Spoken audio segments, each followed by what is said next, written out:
This episode is brought to you by Nespresso. Gift magical mornings with Nespresso Virtuo Pop. Compact and stylish, Virtuo Pop is made to meet every morning coffee craving. From espresso to coffee, hot or iced, at the click of a button. And celebrate the season with Nespresso's limited edition coffee flavors. Sweet almond and hibiscus, cinnamon and candied tamarind, and festive double espresso. Magic in the making. Shop the holiday gift collection exclusively at Nespresso.com. This episode is brought to you by Espolón Tequila. Slow, sticky, snoozy. They call these the dog days of summer. But Espolón? They don't do boring. Welcome to the Marg Days. Espolón Tequila. 100% blue Weber agave, born to shake up your summer. Just add lime, agave, and a little attitude. Visit espolontequila.com. Espolón Tequila, 40% alcohol, volume 80 proof. Copyright 2025 Campari America, New York, New York. Drink responsibly. I spoke to him 8 o'clock every morning, and I said, when is he coming back? They said that he was injured on the job, he hurt his back, he's in the hospital. 2 weeks go by. I said, how could the gentleman still be in the hospital? I don't believe it. You could have quadruple bypass surgery and be out 5 days later. I mean, nobody's in the hospital for 2 weeks. This is the plaintiff, Michelle Paris. She says she hired the defendant to fix her refrigerator. And not only did he not fix the thing, he also left 2 gaping holes in her kitchen. Then took off, never to be heard from again. Now, she has $3,047.88 worth of work that needs to be done in her once beautiful kitchen. And that's just what she's suing for today.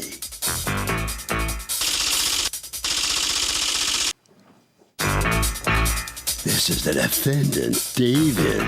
He says he told the plaintiff to replace the entire refrigerator, but she insisted on a repair instead. He told her in order to fix it, he'd need to cut some holes in her wall to vent the new compressor he had to install. She agreed.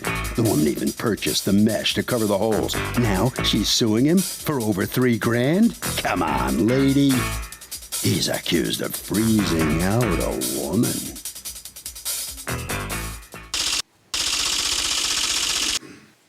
All parties, please raise your right hand.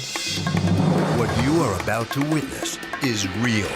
The participants are not actors. They are actual litigants with a case pending in civil court.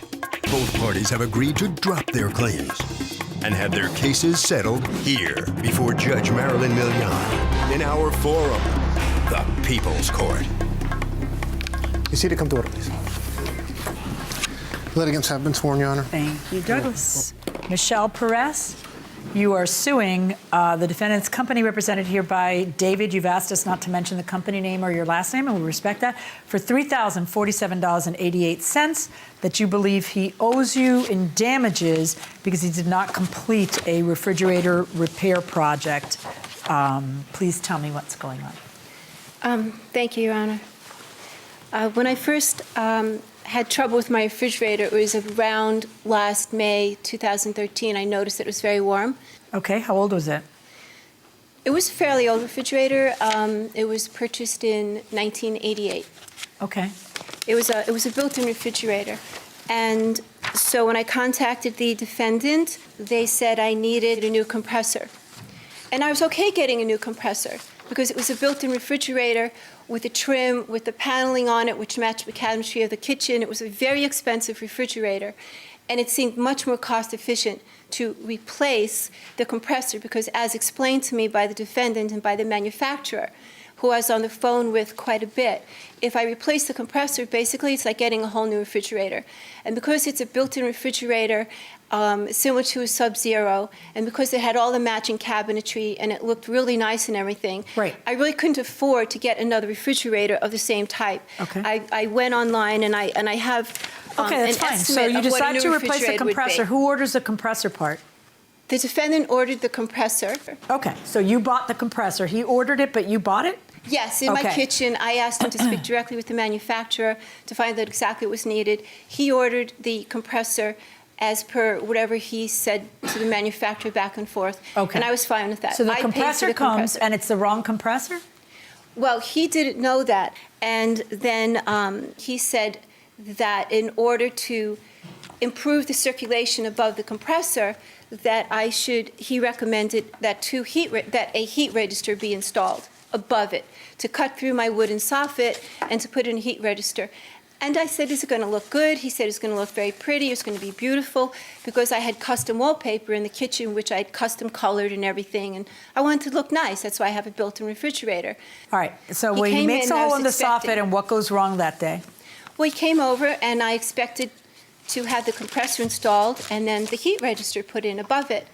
And he's in my kitchen, and I don't want to breathe over his neck or his shoulder, so I leave. I go into the other room, and he saws the hole in the soffit. He shows Oh, it to I'd me. so be breathing over his neck when he saw in my soffit. Well, I was but, in the kitchen, I'm out of the kitchen, I'm in the kitchen, I'm out of the kitchen. I had a daughter who was ill, so I'm going in, I'm going out, and he saws the hole. It's about 10 inches wide and 3 inches high. And then he said he thinks maybe I should have a second hole put in on the side. So I'm a little reluctant, but he said it's going to look really beautiful. So I said, okay. So he puts a second hole in, 10 inches wide by 3 inches high. And I have this huge box in my living room. It's like 50, 60 pounds waiting for the compressor to be put in. And he says he's leaving. I said, what do you mean you're leaving? He said he didn't have the registers with him. Well, what do you mean you don't have the registers with you? Where are they? He didn't stop at Home Depot to get them. I said, well, please go to Home Depot, come back. I've taken the day off from work, and go put the registers in and put the compressor in. And he said, well, you know, we'll try. We can't guarantee you're coming back. I'm like, what are you talking about? You have to come back. I need the refrigerator. I can't just have holes why in did my he just wooden put the soffit. compressor while he's there, even if he doesn't I put don't the know. registers? I don't know. I never got an answer, but he never came back. How ever. long had he been at your house? Maybe to cut the holes, I don't know, half an hour? So he just said, all right, I've cut the holes, now I'm leaving? Yeah. And did he come back? No. Did you try to get him to come back? Yes, he gave me his cell phone number. I had it. I called and called and called. And what would happen when you called and called and called? Well, so he just left, I just left voicemails. And he wouldn't get back to you? No, I called the appliance company. I spoke to him 8 o'clock every morning, and I said, when is he coming back? They said that he was injured on the job. He hurt his back. He's in the hospital. 2 weeks go by. I said, how could the gentleman still be in the hospital? I don't believe it. You could have quadruple bypass surgery and be out 5 days later. I mean, nobody's in the hospital for 2 weeks. So they just never came back. I called the appliance, and they said, we don't know what to say. You know, we're trying to contact them. Nobody was coming back. What's going on? My turn? Well, I'm looking at you, and I asked you what's going on. Do you think it maybe is your turn? Sure. Why did you walk off the job and never come back? Or is that not true? That day, the registers were put in, the holes were put in to see if the heat would expel. Right. So we had to give the compressor time. Did you install the compressor that day? No, the compressor. So then what are you giving time? The old her compressor? existing compressor. Miss Perez was, Why did you walk off? Can you answer that? we were trying to save her money. The whole progression from May, and in fact, she only paid I'm sorry, you're trying to save her money how? I don't understand. by not having to install a compressor that she paid $1,800 for unless it was absolutely necessary. So did you tell her that? Yes. So when were you going to come back and see if it worked? The whole progression. I don't know what that means. In 24 hours, you can tell if the fridge got cold. Correct. So did you come back 24 hours later? No, she had called my office, and then we said, okay, let's see, and let's confirm that this is in fact the compressor that can go in, because I didn't order the compressor. Ms. Perez did that on her phone with Northland directly without us. I wasn't in her kitchen to order her compressor at all. She ordered her. I'm sorry, sir, why didn't you just go back and fix the problem? I'm not understanding why you don't go back and fix the problem. The compressor's not for her unit. When did you discover that in relation to the day you cut the holes? A day or two after. How did you discover it? We called Northland yet again. I said, let's make sure that this is the unit, because they told us it's 50-50 whether this is going to work or not. Who did? Northland directly, the manufacturer. Would you put your hand down? They told you that the unit that they sent may or may not work. It may or may not be the right unit? Correct. Because there's no compressor for that unit anymore. Correct. Okay, and? Because Defiance was So how do you know if the compressor worked or didn't? And if she paid for the compressor, what is it to you? Just put in the new compressor. So I don't understand. I didn't put in the new compressor for her own good. Well, when you hear her saying, would you just get over here and finish the job, don't you understand that that's what she wants and just go in and do it? It's not as, cut and dry like that. From the very beginning, from when I walked in, we didn't charge her anything. Can you just answer what I ask? I am asking you specifically, if she paid for the compressor. I cannot put in a 6-prong compressor in a 12-prong environment. Because it can't be put in? It cannot be put in. Wouldn't the manufacturer know that? You would think. Can't you retrofit it so No. that it fits in? Per Northland, you cannot. Well, then why did Northland send that? That was between her and Northland. Do you have any, did you tell her that? I can't put in that compressor, they sent you the wrong Yes. compressor? That was never said, and according to this receipt, this is the receipt from the Northland refrigerator that says, as per Dave's order, he ordered the compressor and confirmed it was a 12-prong connection. The packing slip says, has 12-prong connector per Dave, and then it has the name of your company. Never spoke to me directly. How do they get your name? I'm an authorized servicer for Northland. It doesn't matter. There's other authorized. How would they know? What a coinky-dink. They happen to know it's Dave. I'm the and they owner. say that it doesn't matter. You listening to me? Yes. Who am I going to believe? You or my lion eyes? Where they say that they spoke to Dave which is your name, at the name of your business, who said X. They're making it up. Why? It says spoke to Dave. Are you listening to me? I'm going to say it one more time. Has 12-prong connection per Dave at, and then it's the name of your business. The exact name of your business that you don't want me to say. That's what the notes from the people who shipped it say. What is the real problem here? Is she like difficult to deal with and you just didn't want to deal with her anymore? I have a lot of customers that are difficult to deal with. And we try to go above and beyond to do our absolute best at a minimal cost to the customer, especially when they express financial hardships to Yeah, but us. how come you didn't go back to her place and just kind of... Because at this point, we were only $167 in, where I've been to her home about 7 different occasions. Where we've She was just very high maintenance. Well, no, not, I mean, I'm married, so I have a high maintenance wife. Welcome back to the People's Court. Harvey Levin here. So what do you buy if you have to? Do you fix the compressor on the old refrigerator, which is a better one, or do you buy a new refrigerator that's cheaper? I'd fix the compressor. Because? Because it's a better model. Well, maybe a better model, but an older model, and then other things may break. I would buy a new one, even if it was a lesser model, cheaper. Just because it's more reliable. And it's going to last much longer. Okay, and sir? I would buy a new one because I don't know many places that repair refrigerators. Well, no, you can find one. But guess what you don't get? Rare, right? No, they're not. Guess what you don't get? You don't get a warranty on an old one, right? Going inside the courtroom. Ending up in your courtroom was a direct result of the fact that the compressor wouldn't fit in her unit. Which the people who sent the compressor say is your fault because you asked for a 12-prong connector. You said it had a 12-prong connector. All right, but in any event, let's see what happens after that. So they're not coming back, and they're not going to put in your compressor, and you've paid them up to that point. How much do you say? Whatever was on that. $317.12, is that accurate? Yes. All right, so in any event, now what happens is they're not going to come back. Well, how do you find out they're not going to come back? I didn't know for a couple of weeks. I didn't even know that it wasn't the right compressor because he left. The compressor was still in the box. On that Monday, he was supposed to install the compressor. That was the reason that I was not, that was part of what he was supposed to come over and do. To keep the new compressor. Yeah, I got to tell you, it defies logic that the lady pays for a new compressor, wants you to put it in, and you're trying to save her the money of a new compressor. She wants a new compressor. I think that maybe what happened is you realize, oh, shucks, I ordered the wrong compressor. I don't want to tell this lady I ordered the wrong compressor because she's kind of high-strung, and I'm going to get yelled at. And I got a high-strung lady at home, apparently, who I need to please. So he leaves, he kind of slithers out, and then he figures he's not going to deal with you, and he avoids your calls. Did you end up hospitalized? No, I did not. Did your office tell her you were hospitalized? I went to the hospital because I hurt my back. Hospitalized is to spend the night. I didn't spend the night. Okay, was your office telling her that you were in the hospital for all that time? No. They said I was out with my back was hurt, which I was out for about a week. So, can I see pictures of your kitchen? Sure. This is the old, there's some in there, and this is after all the repairs were made. So at the end of August, I have a daughter Once home. you realize they're not coming back, you end up hiring a new company. Right, they came over. Very retro. When was this kitchen built? 1988. Yeah.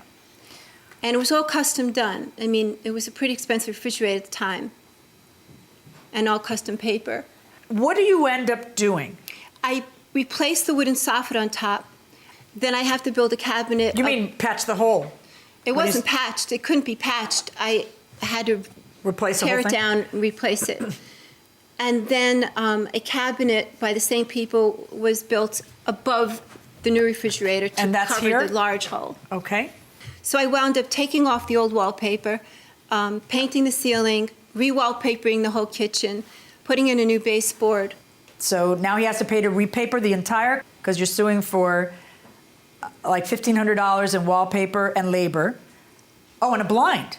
You want him to pay for a $400 blind because what? I spend a lot of time there, and I want it to look a certain way. I understand, but if court is about making you whole, I've got to come up with a figure that's appropriate to do that. You can't just re-wallpaper your whole kitchen, buy new blinds, put new cabinets in, and then say, you got to pay it because you put a hole in my thing that I didn't need. So I've got to kind of figure out what is the appropriate measure of damages for... I understand, Your Honor. Right. And I was willing to spend as much as $2,000 or $2,500 to try and just repair an old refrigerator precisely because I wanted it to look nice. I wanted it to have the wallpaper that was there before. I felt he should have come back. He should have known before he cut the holes, and that he could have worked with me on just getting my kitchen to look nice again. Yeah. I think he fled because I think he realized we ordered the wrong compressor. And we're done, and what I'm going to do is I'm going to attach a value to it, which is really rough justice on my part because this is... You know, I know it's certainly not going to be $3,000 because you don't get to have brand new wallpaper, which I think looks way better. You don't get to have a new refrigerator and new cabinetry, which is much nicer. I am going to find in favor of the plaintiff in this case because I believe that this was a breach of responsibility on the part of the defendant. I am going to order a payment to her in the amount of $700. That is my verdict. Thank you, Your Honor.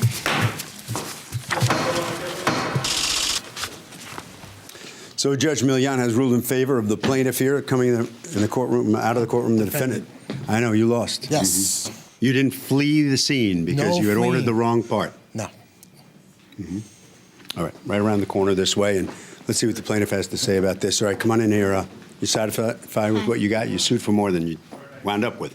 Well, I think it was fair. I wish it had been a little bit more because it was a beautiful kitchen.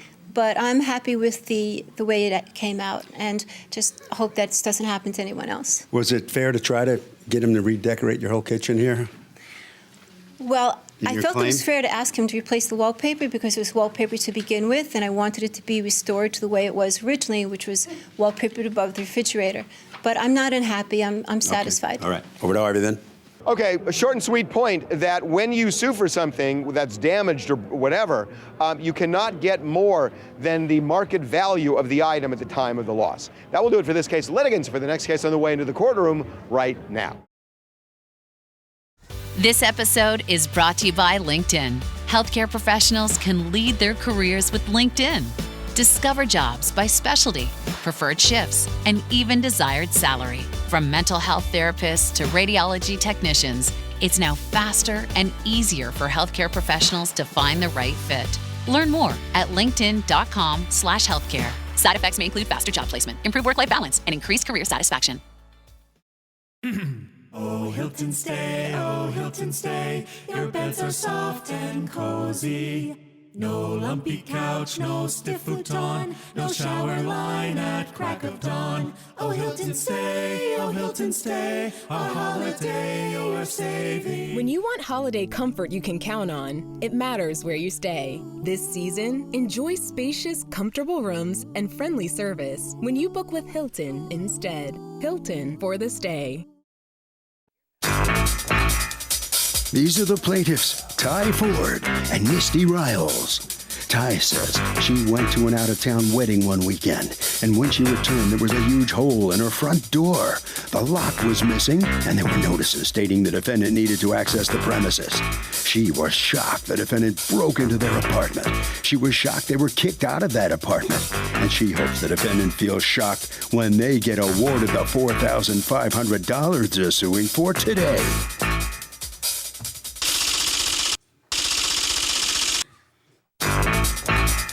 This is the defendant, Elizabeth Bloomberg.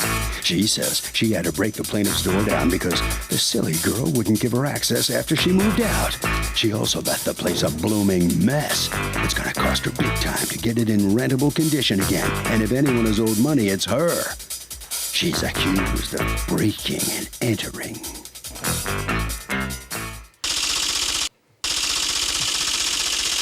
The defendant has filed a countersuit for $1,402.57 for window guard repair. All parties, please raise your right hand.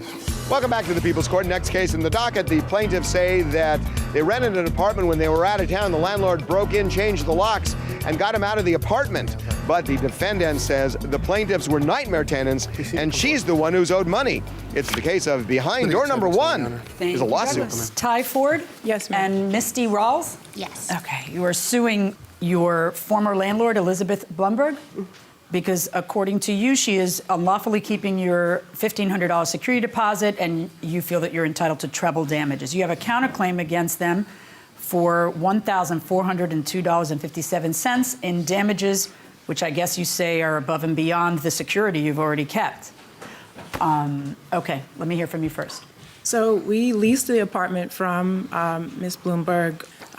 During that time, we endured not so great conditions, including inconsistent heat. There were many times actually during the winter months since we moved in December, where we would have to literally beg for heat to be put on. There were also mice and roach infestations because apparently the neighbor under us had practically a landfill in the middle of her living room, although Elizabeth tried to say that it was... She a hoarder? Yes, apparently. But she tried to say that it was a hoarding problem with the people in the next building, and that's the reason why the mice and the roaches were coming. So you're telling me this just by way of background? Absolutely. Because by the time you decide to leave, you're no longer under a lease?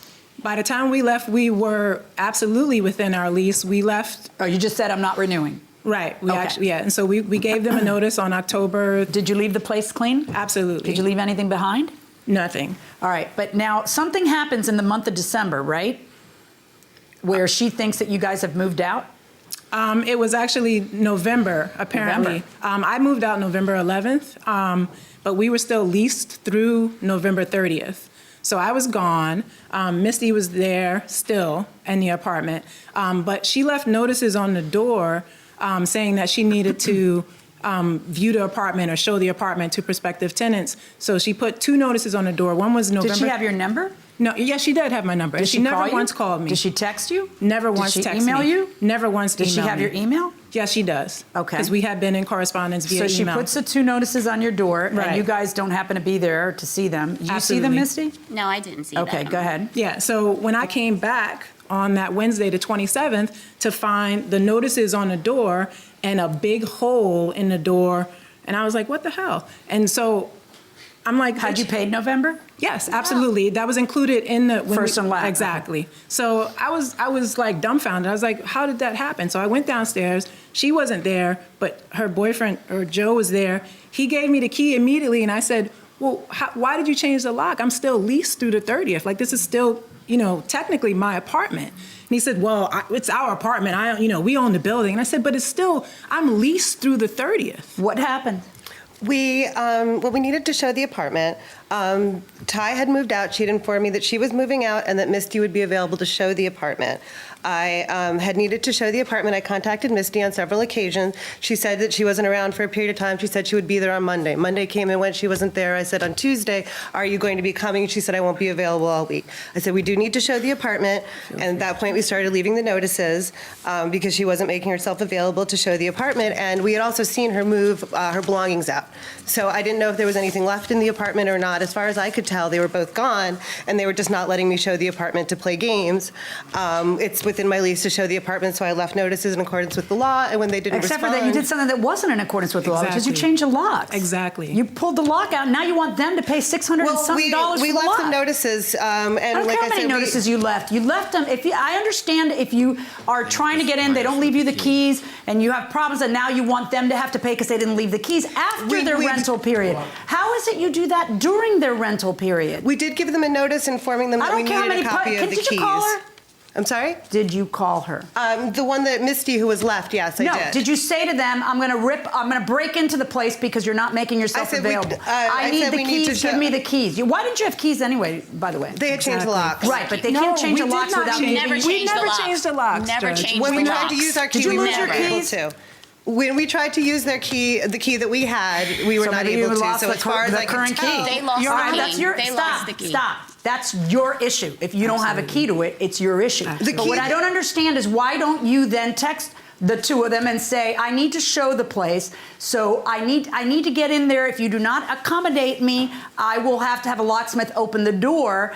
And but not $700 worth of new locks and all this other stuff that you're doing at a time when they still are renting it. Like I said, we were told that Misty was the only one who was still a resident of the apartment, so we were contacting her, and she was non-responsive.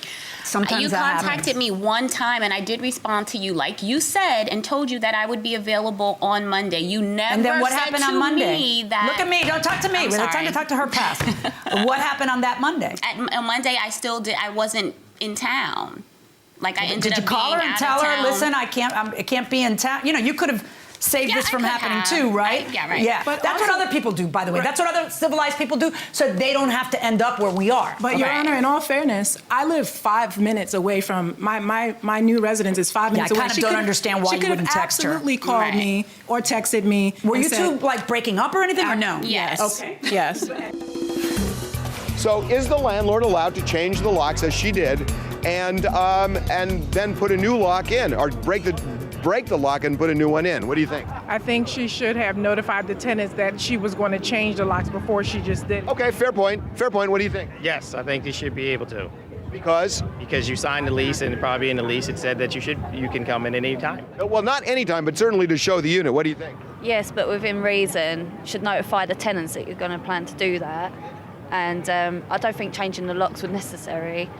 I think if you had told the tenants, then the tenants would have submitted, sort of thing. Or not, going inside the courtroom. All right, so, well, let's talk about what happens, because what happens is once everybody's out of the place, she does not return your security deposit. Does she tell you why? Yeah, she sent this security settlement statement with all of these itemized damages. It was that total just about the amount of your security. It was Let me actually, see that, yes. and let's talk about it. What was wrong? Okay. There was a lot of holes in the walls. Let me just first explain that we were not interested in pursuing anything beyond the security deposit. So we went through the damages, we got to the point of the security deposit, and we were just done. This wasn't our goal here. So there were a lot of holes in the walls, and Ty did come and try to repair the holes in the walls, but she doesn't really know how to fix things.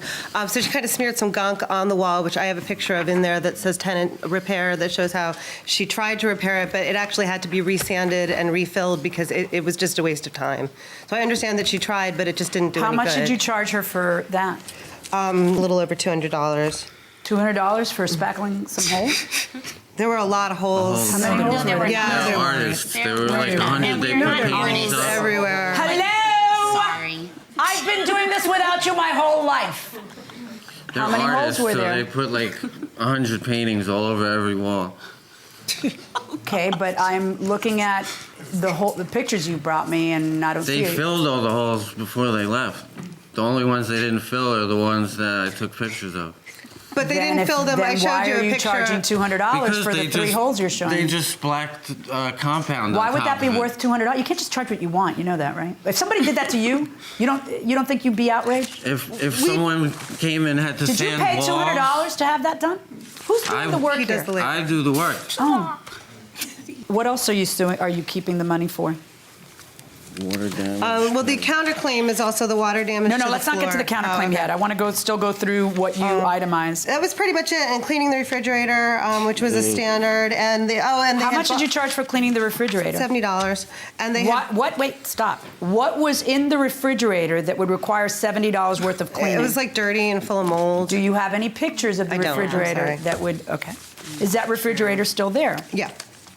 Okay. Who cleaned it? Did you pay somebody $70? No, I cleaned it, Your Honor. Okay. Why would your cleaning of the refrigerator be worth $70? We went to, honestly, just to a website and used a standard schedule of charges. I didn't, just make this stuff up. We just went to this website and Can I see a website that says cleaning a refrigerator is worth $70? I can give you the website. I was like, You have something? Well, go ahead. No, I didn't print it out from the website. Okay, it's fascinating. All right. What happened with the window guards? They were not damaged at all. So when we moved in, they're hideous, right? We're adults. We're not falling out of windows. We asked for them to be removed. This guy came and attempted to remove them, but did a a bang-up job. In the worst way. And he attempted. I think he took out the first two that were in the living room. There are two windows in the living room. He took those out, and then he never got around to coming back. He didn't have the proper tools. I went online. I found out that it was this little two-prong thing that you needed, like a screwdriver. I went to the hardware store, I purchased it, and I was able to successfully remove three window guards without any damage done because I was using the proper tool. I took the window guards, I placed them downstairs in the vestibule next to their apartment, and that was it. And do you have pictures of broken window guards? 12 broken window guards? You have 12 pictures? Yes, exactly, Your Honor. Okay, and according to them, it's you who's busting them up because you had the wrong tool. Let me hear from him. Does he have a tongue?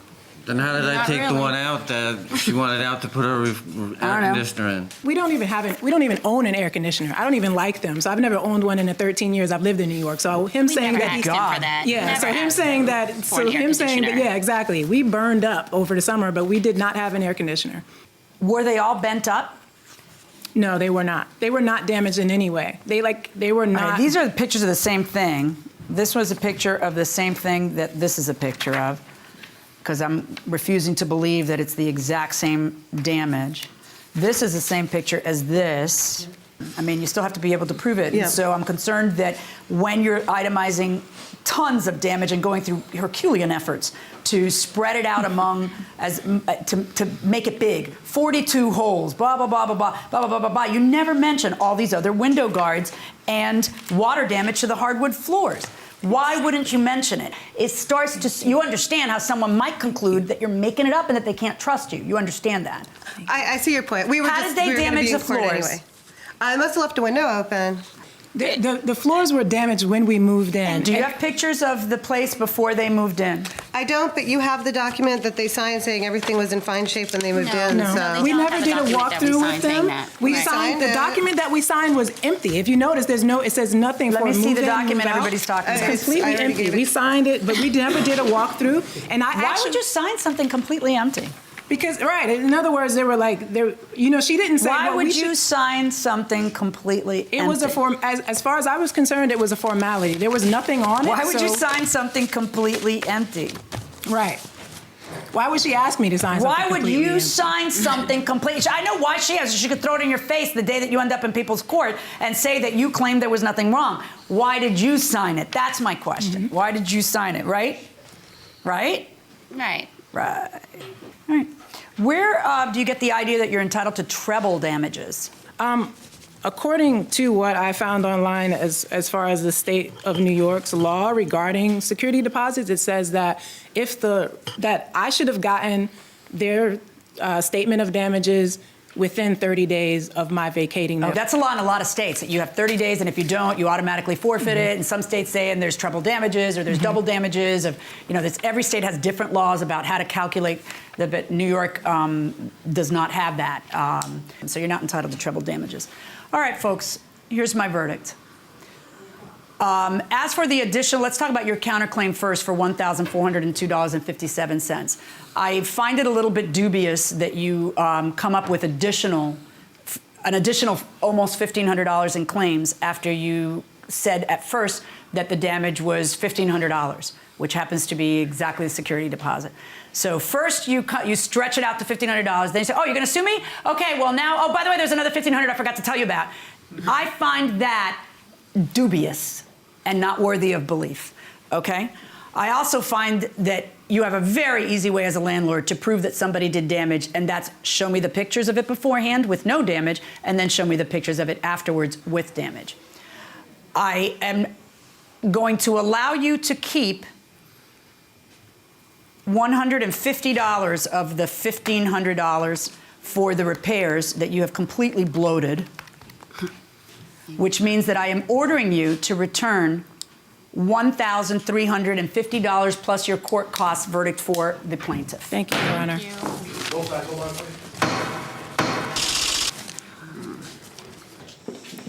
We'll try to bloat their counterclaim a little bit to keep as much as they could. What's your reaction to what the ruling is here? I think that the judge has never had to fix an apartment after tenants. You're wrong. Out. What else? I don't really have anything else. That's it? Okay, right down this way. Thank you. All right, so step on in here. You satisfied how this comes out? Absolutely. I felt like the truth was on my side, and the judge was actually, she saw through their deceit. Yeah.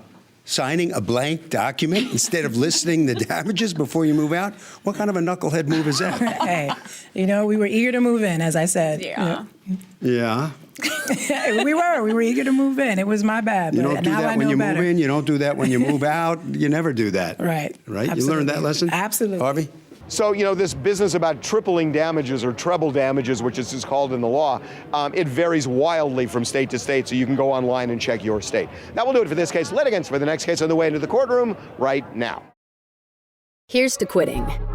Quitting the couch for a quick run. Quitting the snooze button for a morning workout. Quitting giving up after 2 weeks. You see, staying committed to your fitness goals isn't easy. But with Apple Watch, you don't have to do it alone.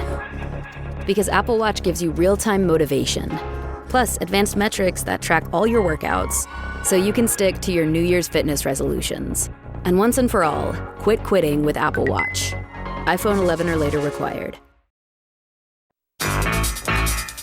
This is the plaintiff, Jacqueline.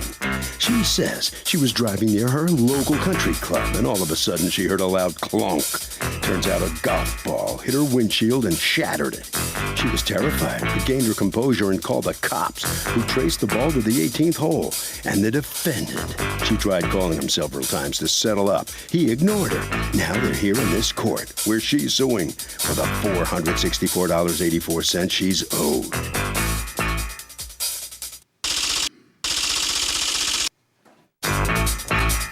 This is the defendant, Jason. He says he would take responsibility for the plaintiff's broken windshield, but there's no proof whatsoever it was his ball that did the damage. For all he knows, a rock could have broken her windshield. The plaintiff seems like a very nice lady, but there's simply no proof he did anything wrong, and therefore, he isn't paying.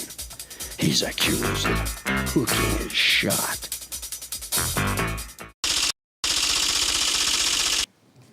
All parties, please raise your right hands.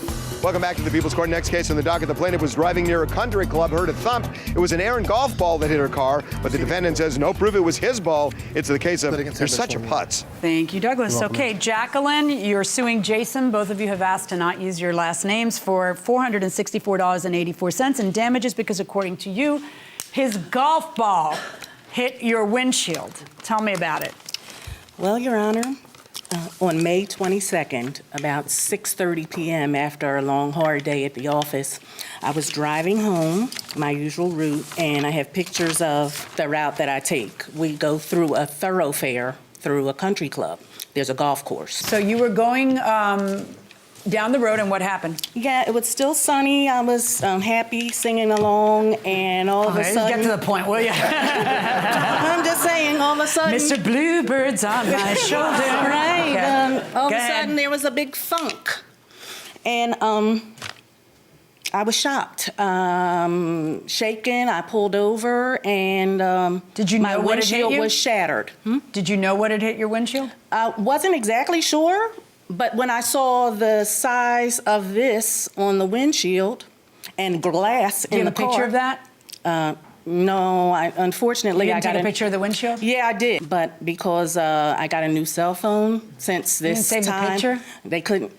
What's they? You didn't save the picture before you got a new cell phone? Yeah, I didn't get to save the picture when they took so everything according off to it. you, the whatever hit your windshield left a divot the size of a golf ball. Correct. Okay, go on. And glass shards were inside the car on both seats. Okay. So I composed myself and went onto the premises, and it was in search of an employee that I could report this to ASAP. So I found a young man, I believe his name was Jason actually, and he called his higher-ups. They very quickly honed in on the 18th hole as being the hole where apparently these things happened. That was closest to where it happened. Okay. So at that hole was Jason and the other golfers. Okay, Jason, what kind of golfer are you? I'm a pretty good golfer. What's your handicap? About a 6. Can you tell me what happened? We were on the 18th, and we all hit our tee shots. Mine did go toward the road, but there is space over there. Don't know. What does that mean, there is space over there? Like there's you can hit a ball right and it would not reach the road. So there's still landing area. Did you ever find your ball? I did not find the ball. But Okay, that's did you not look for it? unusual in golf. Huh? That's not unusual in golf. Did you look for the ball? Did look for the ball.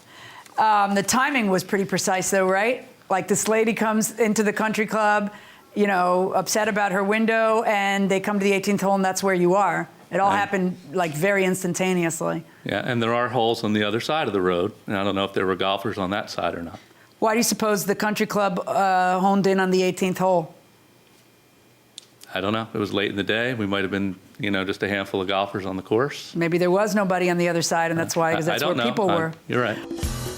So is there enough proof that this guy's ball hit her car? No, it is not, because you cannot blame something you don't know. Maybe it could have been a rock, or it could have been something else. Could have been, coulda, shoulda, whatever. Is there enough proof here? What do you think? No, because it could have been anybody else's ball and not his. He's the only guy in the 18th hole going inside the courtroom. So at the time you were, well, at the time and now, you're honest and you say, my ball did end up on the road. I sliced it to the road, and yeah, I never found my ball, but how do we know it's me? Yeah, it's the right time. Yeah, it's precisely what I did with my ball. Yeah, it's, I didn't find my ball, and I guess we have to trust her because she doesn't have pictures, but it's the size of a golf ball. But how can you prove it's me? How can anybody ever? I mean, how much more can she prove it's you? Unless, of course, the ball was in her seat and it had your name engraved on it. How much did you pay to get the windshield replaced? Yeah, it was $310. Can I see proof? What are these other items that you're suing for? Oh, well, because of the delay in getting anyone to step up and make me whole. Yeah, but that doesn't magically magnify your damages. Okay. All right.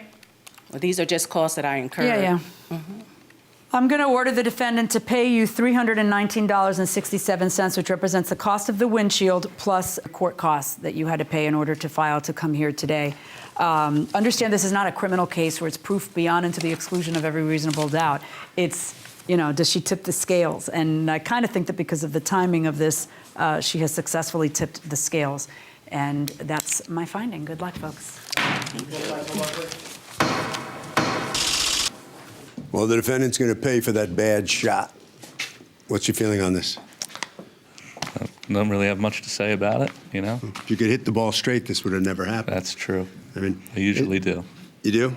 Usually. Well, one got away from you, and it was the wrong shot at the wrong time. Exactly. Right. It cost you. So did you take a two-stroke penalty? I did. Mm-hmm. And double bogeyed the hole. You double bogeyed. Oh, that's tough. All right, so step in here. You satisfied with what this comes out? Yes. Mm-hmm. Happy that it's over and happy that there's justice for all. Boy, you had to go a long way to get him to admit that it was his shot. Yes, but perseverance pays. Mm-hmm. Did he ask you if you found the Titleist or anything in your front seat? No? No. You know what a Titleist is? No. It's a golf ball. Oh. Harvey? I mean, look, the guy's on the 18th hole. It happens at the same time. The way the law works, you just tip the scales slightly, and guess what? In this case, the plaintiff tipped the scales.